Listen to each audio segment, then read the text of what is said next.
So Joe Biden has released his 2024 budget proposal, and there is a ton of money that he has earmarked for gun control. Let's talk about it.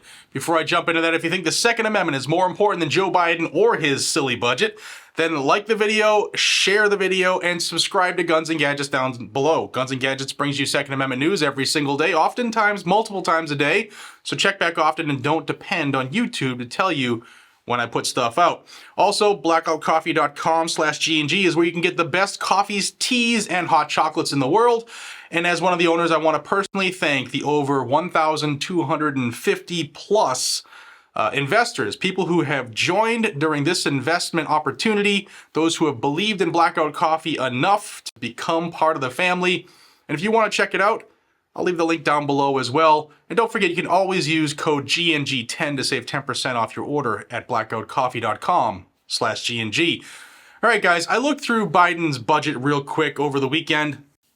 I was doing it to try to get away from the real world, and it just made things worse. Now, on page 95 of his budget proposal is the part where he is doling out money for the Department of Justice, and there's a ton of money that's been earmarked for federal gun control, as well as funding programs that have bogged down the system, delaying people's right to keep and bear arms. I'm going to go over them real quick, and I hope you don't get too frustrated because I know I did, but I think we need to know what's really going on if we're going to, be able to fight things the right way and know what we're up against. So these are his 2024 proposals for gun control. So we'll start out right in that block. It talks about what the Department of Justice is, but the second part there that says the budget requests $39.7 billion in discretionary budget authority for 2024. Discretionary. A $2.2 billion or a 5.9% increase from last year. So you know he's already making the Department of Justice stronger. And who lives within the Department of Justice? The ATF. And let's go into the president's budget here. He wants to invest in federal law enforcement to combat gun violence and other violent crime. The budget makes robust investments to bolster federal law enforcement capacity. The budget includes $17.8 billion, an increase of $1.2 billion above 2023 enacted levels for the Department of Justice law enforcement, including a total of $1.9 billion for the Bureau of Alcohol, Tobacco, Firearms, and Explosives to expand multi-jurisdictional gun trafficking strike forces with additional personnel, increase regulation of the firearms industry, and implement the Bipartisan Safer Communities Act. The budget includes $1.9 billion for the U.S. Marshal Service to support personnel dedicated to fighting violent crime, including through fugitive apprehension and enforcement operations. The budget also provides $51 million to the Federal Bureau of Investigation to support the continued implementation of enhanced background checks required by the Bipartisan Safer Communities Act. In addition, the budget provides a total of $2.9 billion for the U.S. attorneys, which includes 130 new positions to support the prosecution of violent crime. So here we are in a recession with inflation higher than many of us who are alive have ever seen in our lives, and Biden is just spending and spending and spending more to the tune of billions of dollars in raises for these groups who only exist to take away your right to keep and bear arms. And then there are a ton of grants that have a lot of money that doesn't really say what they're going to be used for law enforcement, like this paragraph here. Support state, local, and tribal law enforcement and public safety. The budget provides $4.9 billion in discretionary resources for state and local grants and $30 billion in mandatory resources to support state, local, and tribal efforts to protect U.S. communities and promote public safety. This includes $537 million for the COPS grant discretionary top line, an increase of $213 million or 66% over the 2023 enacted level.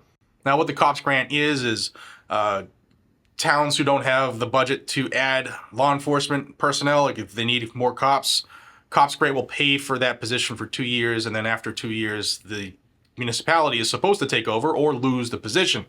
So they're adding a ton of money for hiring cops, the same cops that they wanted to defund just to get votes. Huh.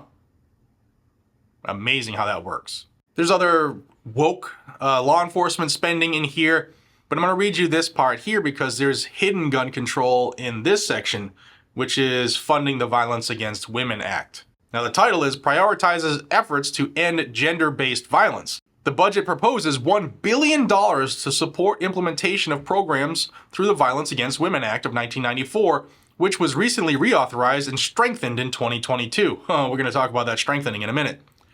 This is a $300 million or 43% increase over the 2023 enacted level, which was the highest funding level in history.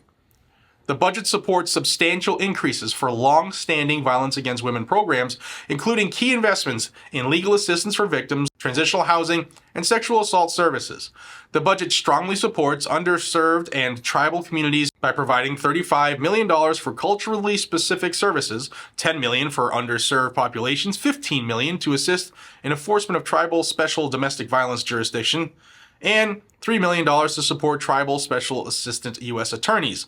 The budget also provides $14 million to address technological abuse through funding new VAWA programs to address cybercrimes against individuals. In addition, the budget provides $120 million, an increase of $65 million above the 2023 enacted level, to the Office of Justice Programs for the Sexual Assault Kit Initiative to address the rape kit backlog, and for the Regional Sexual Assault Investigative Training Academies program. Now, most people say, hey, Jared, that sounds like it's all a good investment, right? Well, folks, the Violence Against Women Act, if you don't remember, also included the ability, that was the strengthening part in 2022, the ATF now can deputize local and state police to act as ATF agents and go after your rights, including things that they just whip up on their own whim, like, I don't know, new definitions of frames and receivers, pistol brace ban, redefining a slidey piece of plastic. Well, before, there were only X amount of ATF agents to go out throughout the country and get this stuff done. And then cities and towns and counties and states were saying, this is a Second Amendment sanctuary, we're not going to help you. Well, now, how else can they do it other than give us a ton of money so we can deputize law enforcement and incentivize them by paying them to act on our behalf? And that is under the Violence Against Women Act. So as a recap, some of the things that I found in the Department of Justice section that was specific to taking away our rights to keep and bear arms were the $1.9 billion for the ATF. And I looked online, and through Gun Owners of America, I was able to find these stats. That is a 13.6% increase over last year's budget alone. And that would make ATF 35.7% larger just during the Biden administration. 35.7% larger just during the Biden administration. But that would make it a 50.9% increase in the ATF funding since the Obama administration. The ATF's funding has doubled since Obama's administration. Have you ever, when's the last time you've seen a headline of the Bureau of Alcohol, Tobacco, Firearms, and Explosives doing anything other than taking away the right to keep and bear arms? Have you ever, I mean, I haven't. When's the last time they've gone after cigarettes or alcohol or boomy things? I don't think they do, really. Maybe once or twice here or there, but they exist solely to take away our right to keep and bear arms. Let's continue. Also, the funding of the Bipartisan Safer Communities Act. Remember, there was $51 million to the FBI to fund the constant taking of rights under the NICS program for those 18 through 20. That's where the enhanced background checks for those young adults, the same young adults who we can send off to war, who can enter into legal contracts, who can get married, who can vote, who can do all kinds of things as adults except for protect themselves. $51 million. And don't forget, the NICS system is wrong about 90% of the time. So we're going to keep funding that.